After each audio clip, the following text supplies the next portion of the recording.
Hello and welcome back to the Road to Rosslyn Park in partnership with Sox and Sox TV and all the brilliant work that Sox is doing around that and the organisation of Rosslyn Park. And we'll talk about that in a sec. I'm Russ McCluskey. He is Phil Greenaway.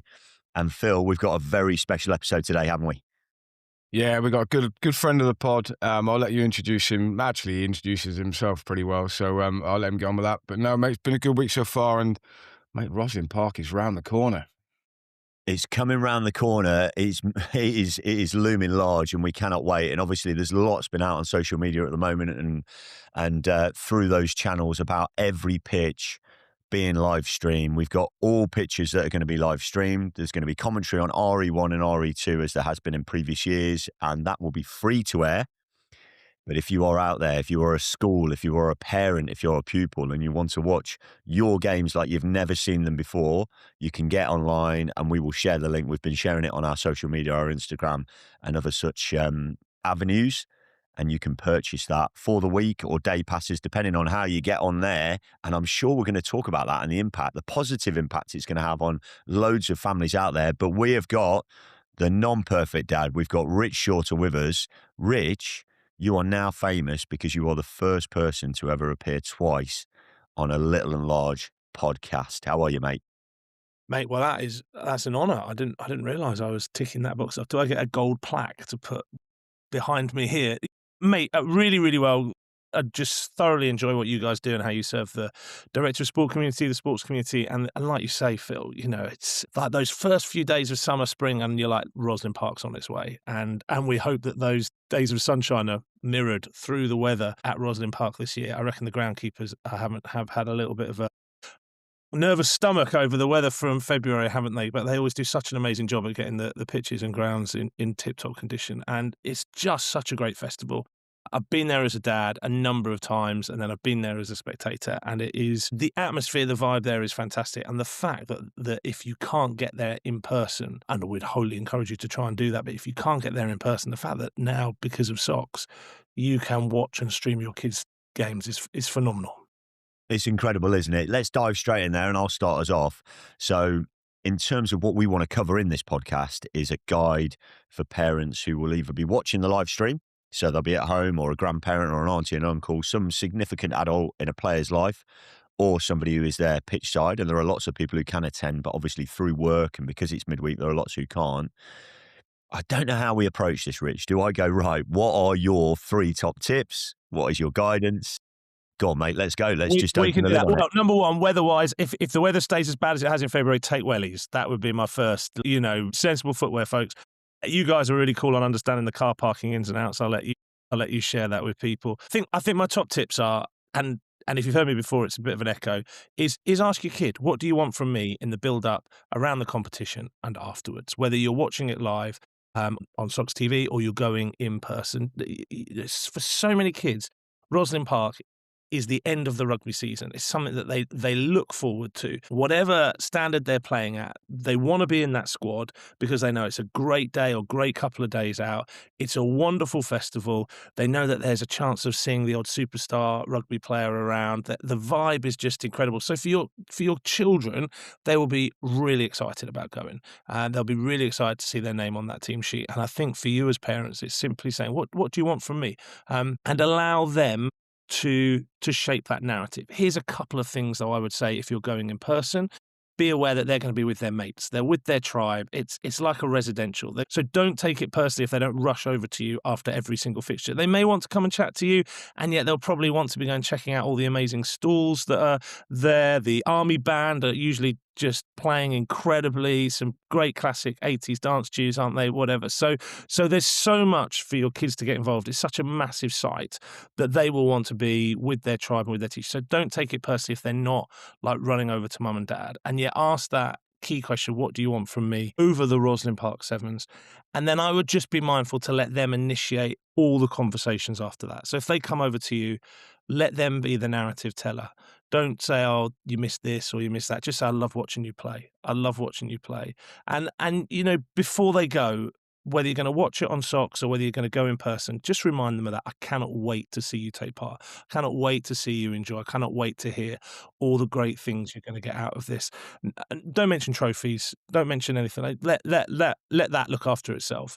Mention just the thrill that you're going to get at seeing your children take part in this historic festival. Great advice, Rich. And you mentioned the practicalities. My advice is if you're going, get there early, get a parking space.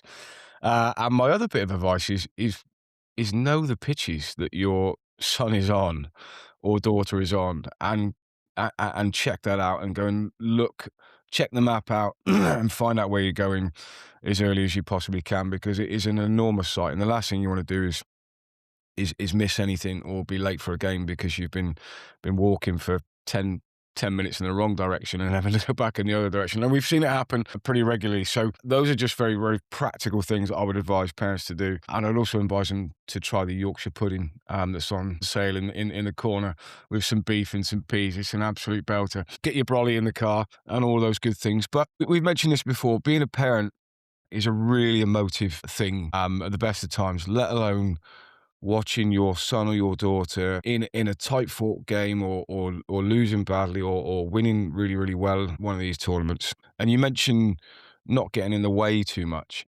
And I would always be mindful of that, of overstepping your mark as a parent and sort of getting involved or being around the team huddle and listening to things. I've always thought you're better off just staying on the periphery, doing what you can to support the team, whether that be filling up water bottles or just bringing some snacks along for the kids, but try and just leave them to be part of the day and enjoy the experience without overstepping and getting over involved in it. Is that something that you see a lot of, Richard? Is that advice you would give?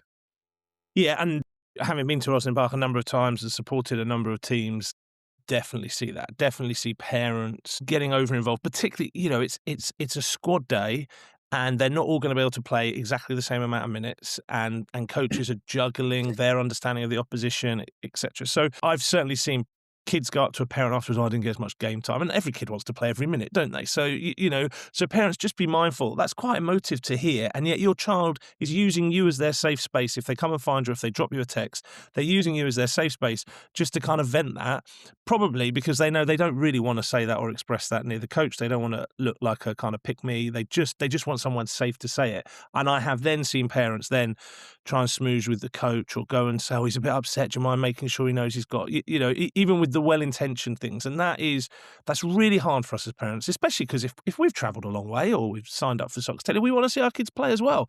So that is emotive. My son was that year when it was, do you remember when it was really frosty? Like it was like touch and go as to whether it was going to happen. And we were all like, bloomin' heck, we've come, we've only come from East London, but it felt like a long day trip out for us. And it's like, crumbs, is it going to happen? Is it not? The lads were all really disappointed. It might not take place. Thankfully, it did happen. And yet kind of managing that, and certainly you just see some parents not being helpful to the staff, not being helpful around it. And so, again, like I would say you're kind of almost a sponge that day for your child's emotions, and then reflect back where you see them doing so. You're frustrated, you haven't got enough game time. Okay, well, what, how are you going to get yourself ready for the next game, no matter how many minutes you get? What's that going to look like? Do you want to ask the coach if you can have a bit more time or not? Helping them think through whether that would be a helpful thing to do or not. Maybe pointing out, yeah, that's frustrating because you played the whole of the first game, you didn't get to play the whole of the second. So just kind of gently pointing out the fact that they have perhaps had a bit of time. Definitely, I love what you're saying there, Phil. Is there a way you can help the coaches? Because it's a long old day for members of staff. Staff love it as well. It's a long old day for them. So if there is a parent going, I'll take that 2-mile hike to fill up the water bottles or whatever and back. Do you want that? Is there a parent you want to take me with me to do it because they're getting on your nerves, coach? It's that kind of helpful moment. And then I would also say on top of that, because it is emotional, store up a bank of what's positive. Get a note on your phone, and every time you see a bit of character that you're really loving from your kid, store that up. Just store that up. And you might not be able to say it to them that day, but store it up for midweek or store it up for a phone call with Granny when the kid's listening. They said thank you to the ref almost after every game. It was amazing.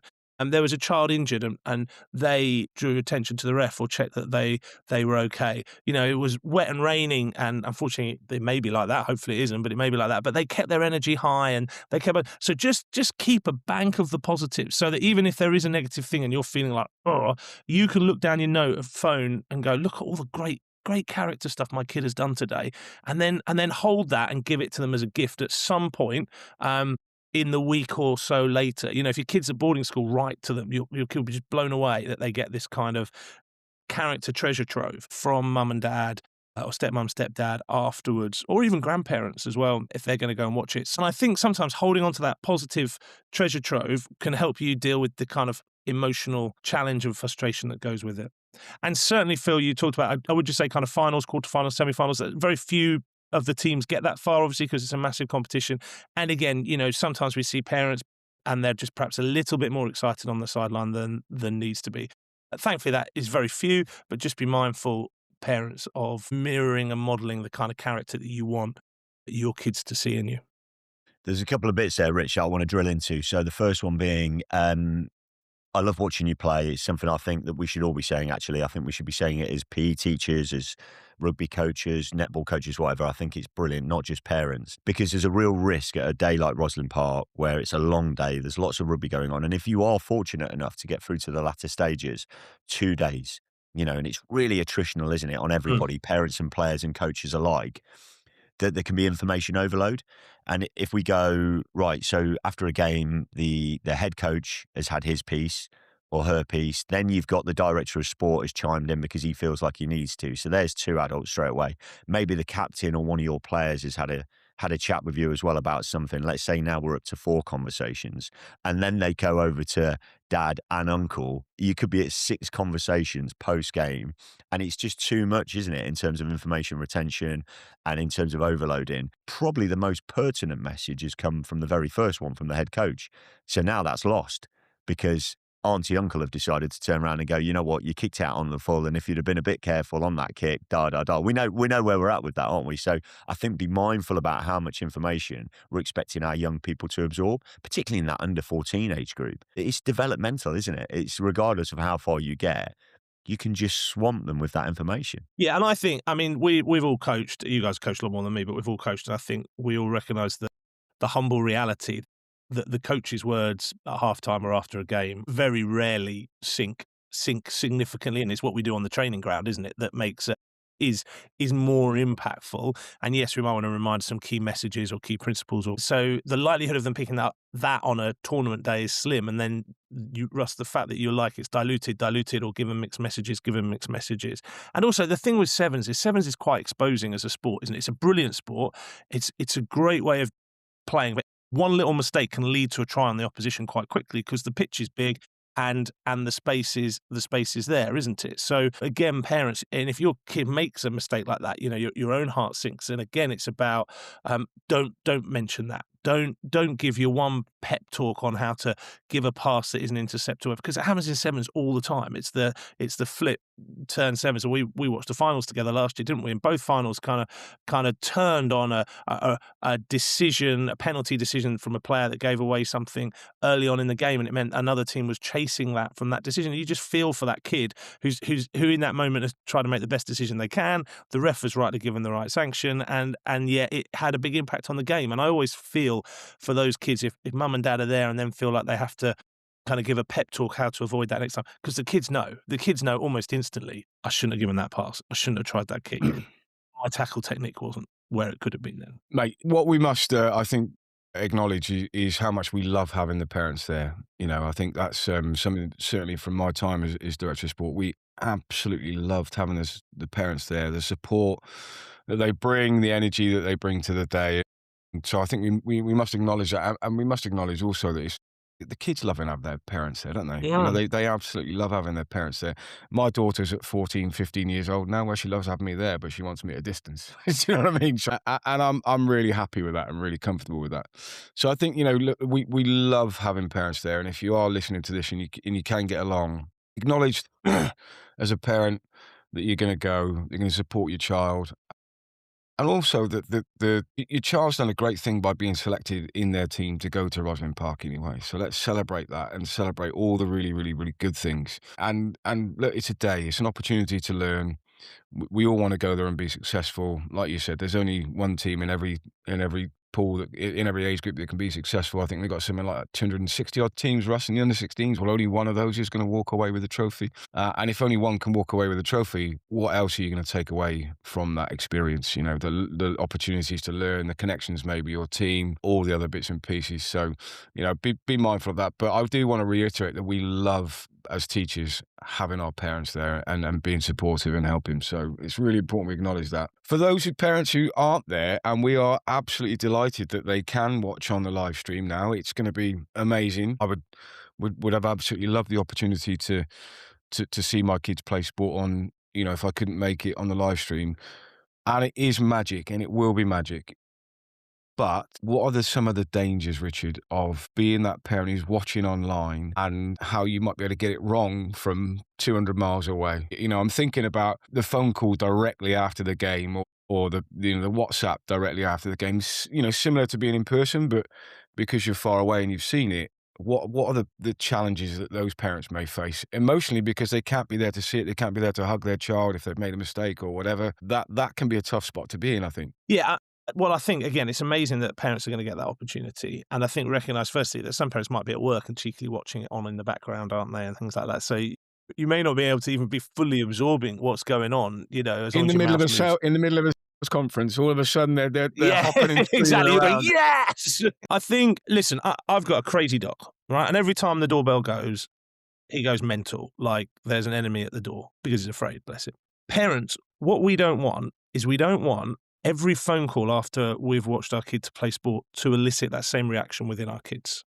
Yeah. Now, that doesn't happen the first couple of times. And yet, if the first phone call is always, oh, what happened there? Or you did okay? Or I wish you'd tried this. Or if you just worked harder, they'd have seen how brilliant you are. Well-intentioned comments, but that, like the doorbell going off for my dog, set your child's kind of like crumbs of conversation with mum, dad, stepmom, stepdad. Like actually you get to set that pattern. And because Sox TV is young, these are going to be new experiences. And so parents, I would say, actually, you know, I prefer it if, like, you know, when the doorbell goes for me during the day, I'm like, woohoo, it's a package. I wonder which package I've ordered. You know, that's the response you want from the kids.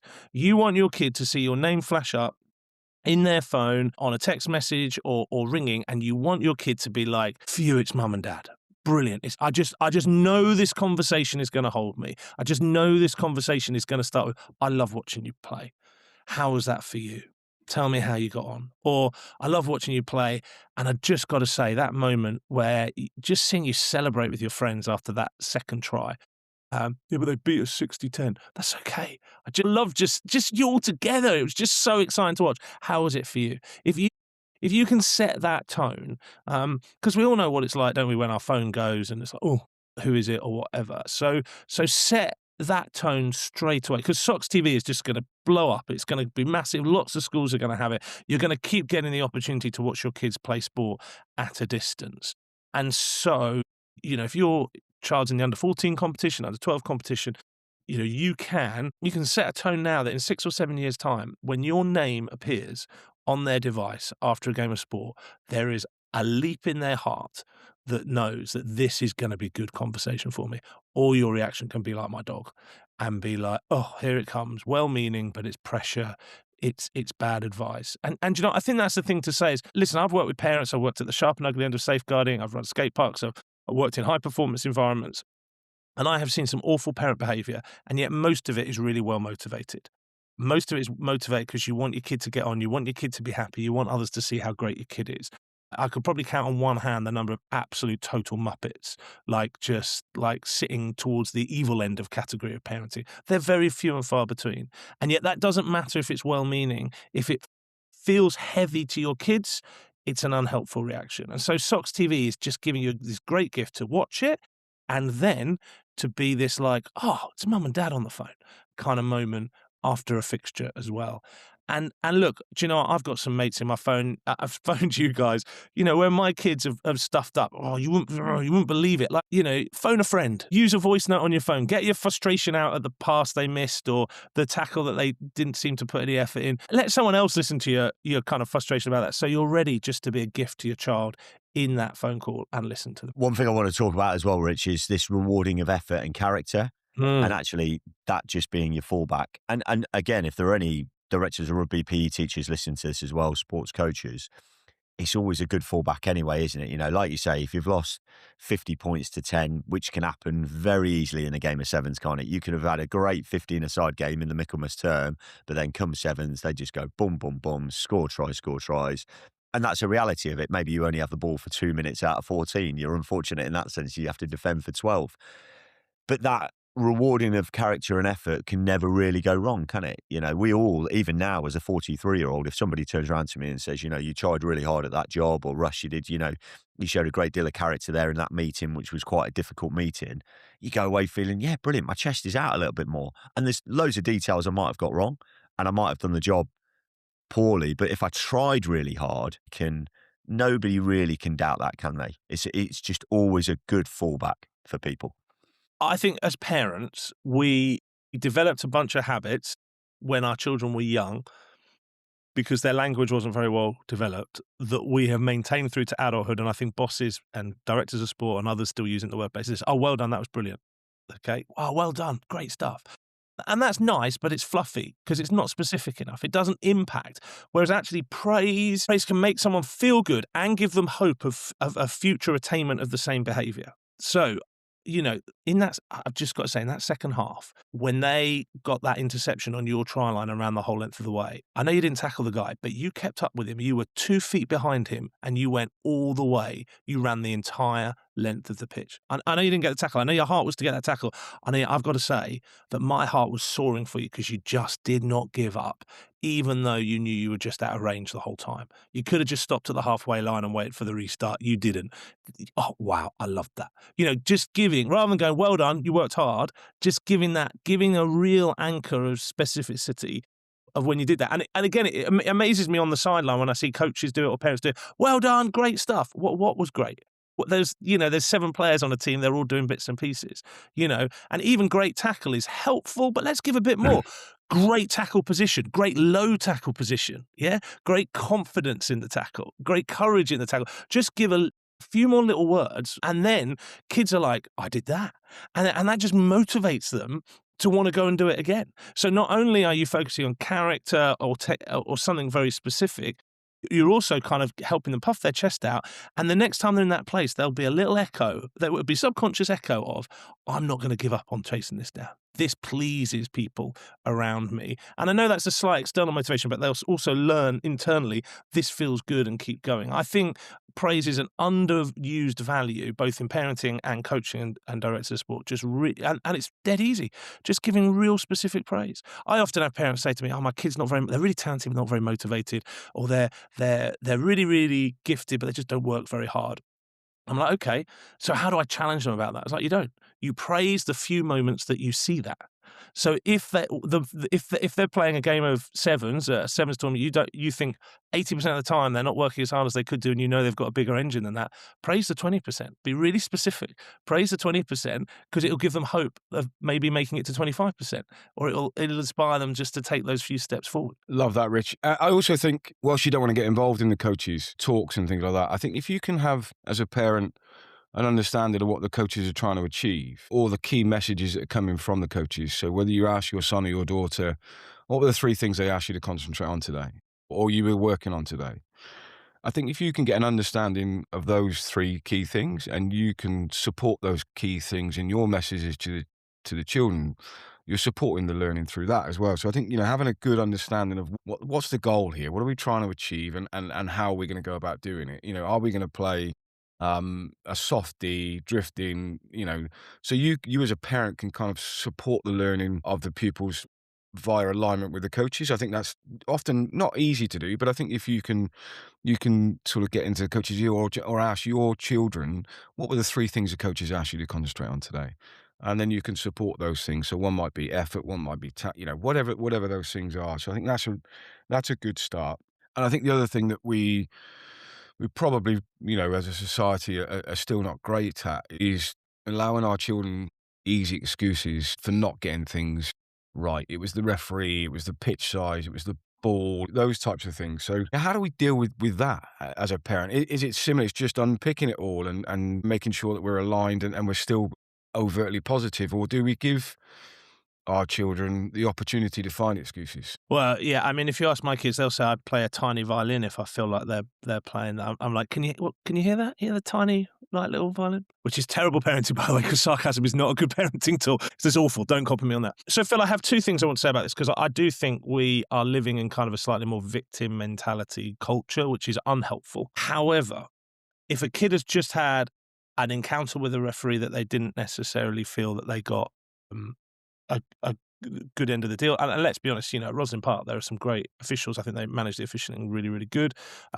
However, there will be moments that your kids feel hard done by. They feel hard done by the coaches or their teammates. If your kid comes over to you straight after the fixture and just has a rant about that, I perceive that as them just trying to articulate unfiltered, raw emotion.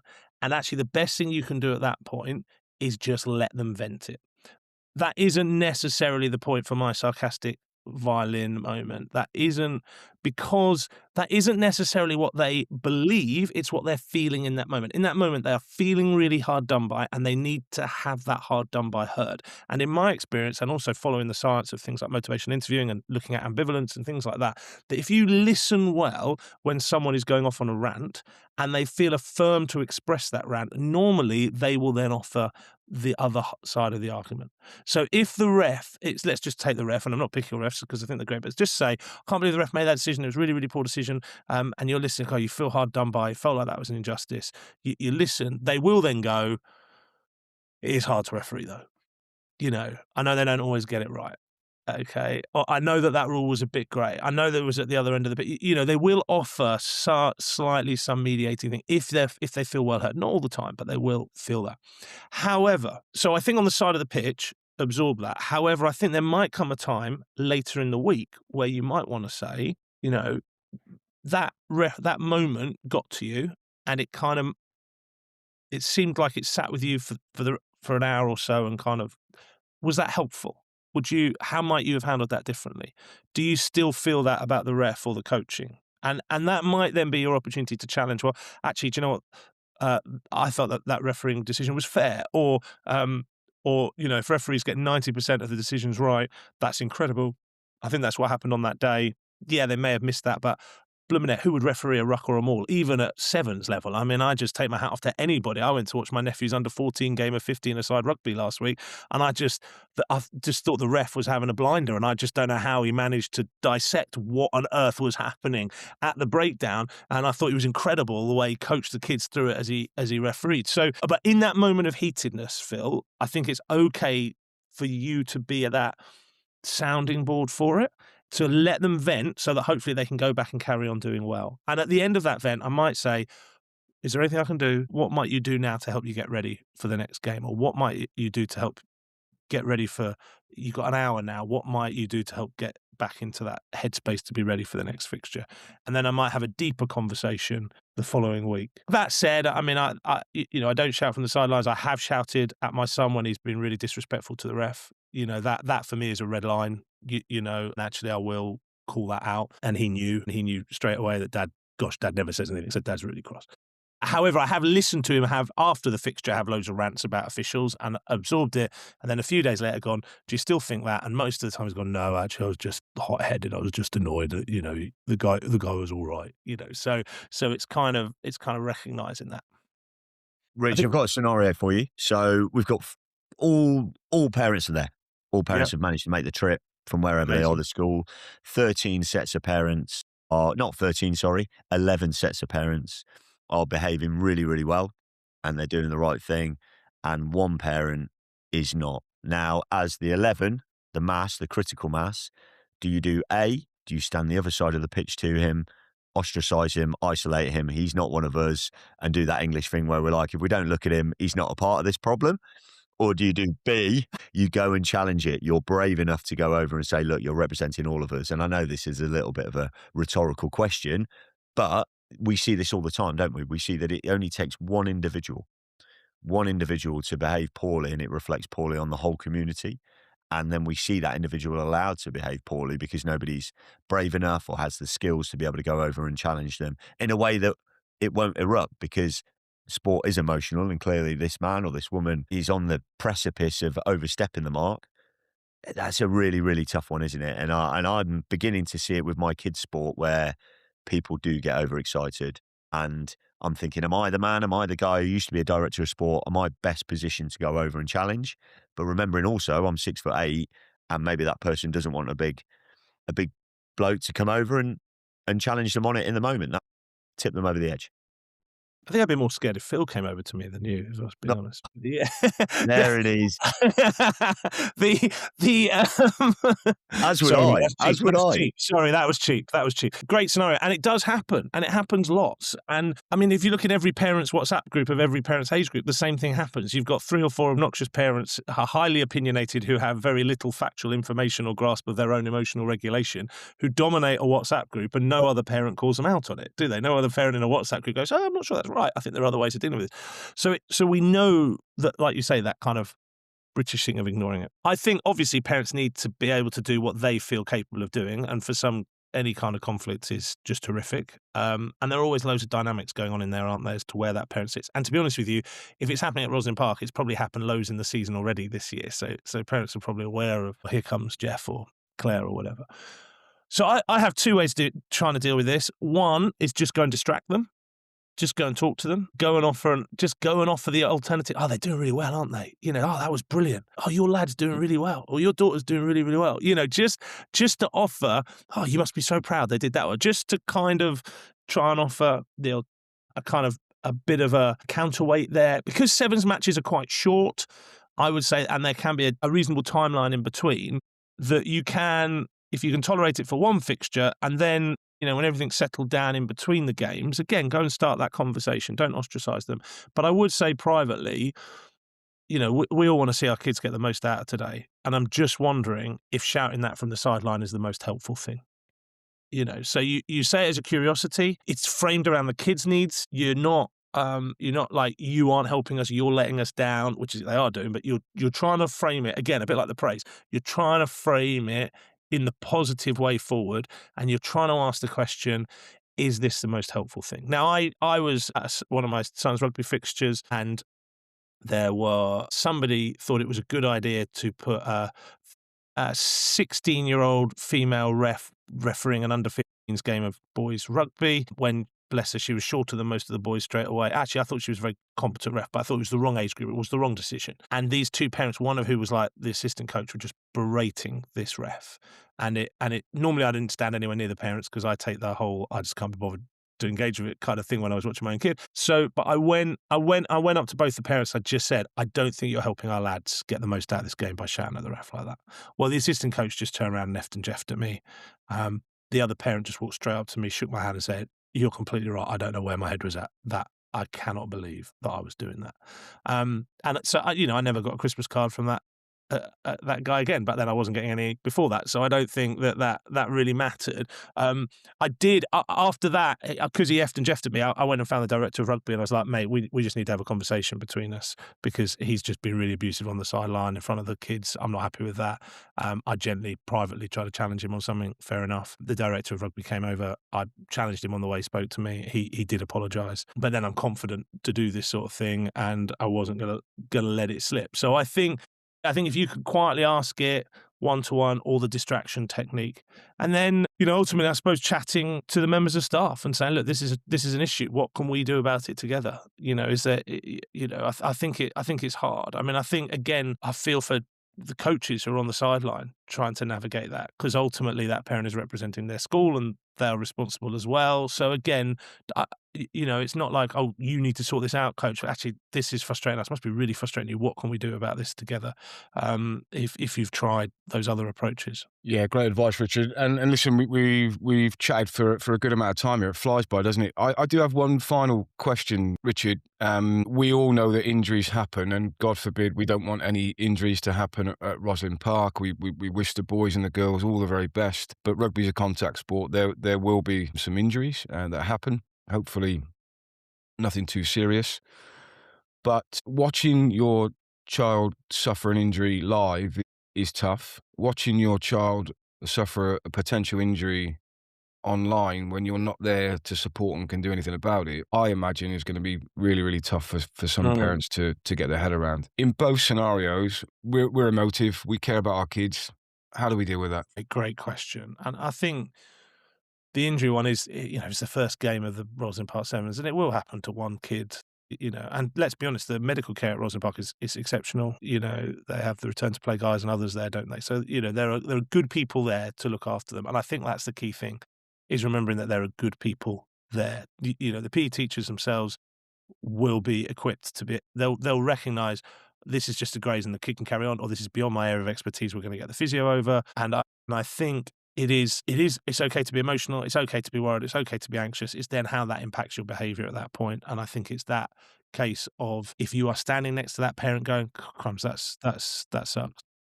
It's a good job there are such professional people here. Don't patronise them by saying, well, you've just got to trust the professionals. Just point it out. It's a great job there's such professional medical people here to look after the kids. And to yourself, that is something you say. I'm gonna trust the. And if you're watching it online, you will be called. Think the schools phone you when there's a problem. So if there's a problem, the schools will phone you. And it is awful, that kind of not knowing. It's tough. And yet I think the worst thing you can try and do if you're there is try and get involved without being called on.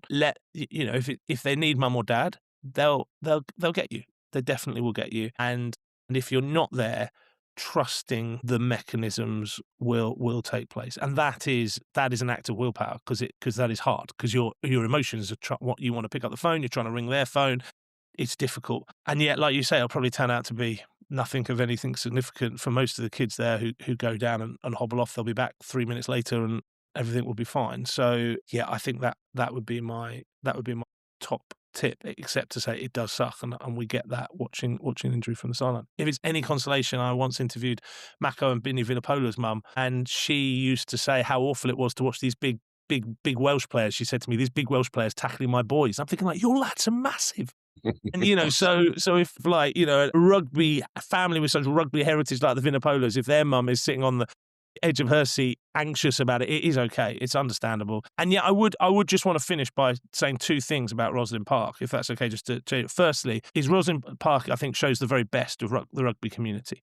And so if you're going, or even if you're watching, encourage your kids to go and watch some of the girls' rugby if they're boys playing. Encourage them to go and see some of this great rugby diversity. There are schools there from all over the country. It was the joy of who's in my kids' group. Oh, they've got a Welsh team. They've got they've got a state school. They've got an independent school. There is such a great breadth of diversity. So parents as well, I'd encourage you, between matches, if your kid's off eating a burger, go and watch some different types of teams play to your kid's school. Go and enjoy that opportunity of seeing the rugby community at its absolute best and absolute diverse that Rosslyn Park offers. And secondly, don't forget, take a clicker with you and count up how many referees and marshals and whatever you can say thank you to for that day, because I'm sure the referees are paid a beer or whatever at the end of the day.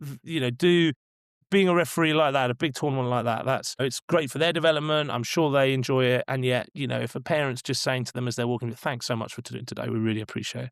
You're letting our kids play the sport that they love. Thank you. And make sure you take that opportunity as you walk around to express gratitude to the community that make it happen. Here, Rich. Here. Brilliant way to finish the pod. I've known you a long time, and I use lots of the stuff we talk about. Well, I'm very fortunate that we have personal conversations as well about things, and I use lots with my kids. And Jess, my wife, now uses lots of your stuff, and we're seeing the positive impact it's having on our kids. And they are too young to be competing at Rosslyn Park, but hopefully one day they will do. So just massive thanks for that. And I know everybody listening to this will take something away from that, whether you're a director of sport, a head coach, a rugby coach, a parent, an auntie, uncle, grandma, granddad, it doesn't matter. You will take something from this podcast and implement it during what is a brilliant week of school sport, isn't it? So thanks so much, Rich. Pleasure, mate. I'm looking forward to seeing you there, gents, with your microphones and whatever kind of commentary gear you're going to be wearing. Yeah, mate. We can't wait. So we're really looking forward to it. Like Russ said, everything can be accessed live, all those live pitches. Just follow our links and follow all of our bits and pieces on our socials. RE1, RE2, and the highlight show in the evening from 6 p.m, which will go out every night. Luckily, there won't be too much of me and Russ on there. Hopefully, it'll be just lots of tries being scored and reviews of the day and telling some of the great stories that no doubt happen across the Rosslyn Park week. But listen, that's been Richard Shorter. He's been Russell McCluskey. I've been Phil Greenaway. Like and subscribe. See you at Rosslyn Park. Can't wait.